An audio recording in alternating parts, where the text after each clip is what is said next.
جس طرح سورۃ کاف پڑھنی ہے، جمعہ پڑھنا ہے، اچھے کپڑے پہننے، خوشبو لگانی ہے، سنت ہے، اسی طرح نبی علیہ السلام نے زیادہ سے زیادہ درود پڑھا کرے، زیادہ سے زیادہ درود۔ فرمایا جو مجھ پہ ایک مرتبہ درود پڑھتا ہے اللہ اس پہ 10 رحمتیں نازل فرماتا ہے اور اس کے 10 گناہ معاف کرتا ہے اور اس کے 10 درجات بھی بلند کرتا ہے۔ فرمایا اتنے اچھے پیکج آج مسلمان نوجوان کیسے پیکجوں کو چھوڑ کر دنیا کے پیچھے بھاگ رہا ہے۔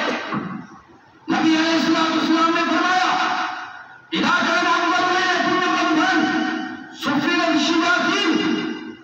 وغلقت ابواب جہنم وفتحت ابواب الجنہ وفتحت ابواب الرحمہ وفتحت ابواب السماء، یہ 3 الفاظ ہیں حدیث کے۔ فرمایا یہ بڑا پیارا پیکج ہے، رمضان کے آنے سے شیاطین کو جگہ دیا جاتا ہے،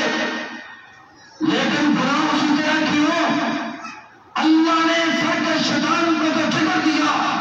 لیکن ہم نے اپنے اندر والے شیطان کو نہیں پالا۔ اسی طرح کھلا ہے، سارا دن فیس بک پر اسی طرح بیٹھا ہے، سارا دن فلمیں اسی طرح دیکھ رہا ہے۔ اللہ نے شیطان کو جگہ دیا لیکن مسلمان نے اپنے اندر کے شیطان کو نہیں جگڑا، جس وجہ سے رمضان بھی آیا، شیطان بھی جگڑا گیا، ہمارے گناہ اسی طرح، قتل و غارت اسی طرح، گالی گلوچ اسی طرح، غیبت اسی طرح۔ اور فرمایا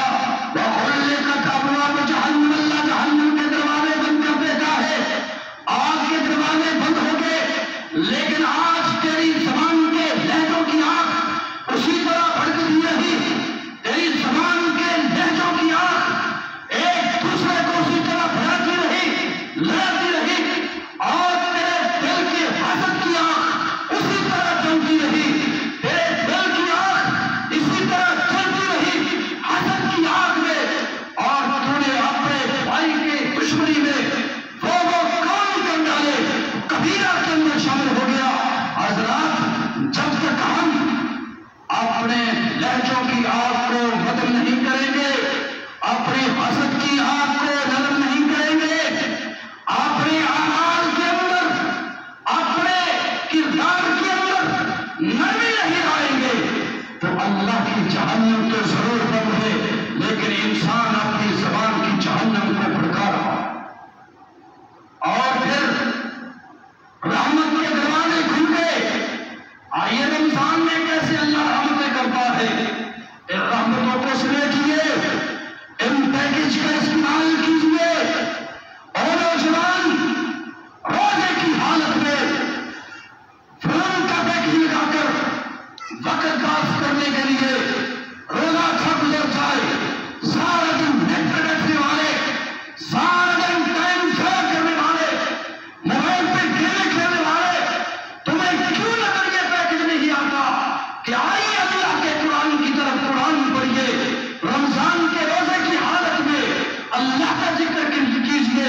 پیکج کیا ہے؟ جو رمضان کی حالت میں، روزے کی حالت میں قرآن پڑھتا ہے، ذکر کرتا ہے، کل قیامت کے دن یہ روزہ بھی یہ قرآن بھی دونوں وکیل بن کر آئیں گے، وکیل بن کر آئیں گے، وکالت کریں گے۔ اے اللہ یہ تیرا بندہ جس نے سارا دن میں بھوک اور پیاس کو برداشت کیا ہے، یہ تیرا بندہ جس نے سارا دن اپنی زبان سے قرآن کے علاوہ کچھ اور کام کیا ہی نہیں ہے، ذکر ہی کرتا رہا ہے۔ اے اللہ ہم وکیل بن کر آئے ہیں، روزہ بھی آئے گا اور قرآن بھی آئے گا۔ پیکج یہ ہے، وہ قرآن پڑھو، وہ لوگوں قرآن پڑھو، قرآن کو اٹھائیے، اپنے اعمال کو ضائع مت کیجیے، دنیا کے پیکج کے پیچھے لگ کر آئیے، رب کے پیکج کے ساتھ آئیے، قرآن پڑھیے، کل قیامت کے دن یہ دونوں وکیل بن کر آئیں گے، اللہ ہماری وجہ سے اس کو معاف کر دے، رب اعلان فرما دے گا کہ جا میرا قرآن میرا رمضان اگر واقعی ایسا ہی بات ہے، اس نے تیری کماحت پہ قدر کی ہے، تمہارے دونوں کی وجہ سے میں اپنے بندے کو معاف کر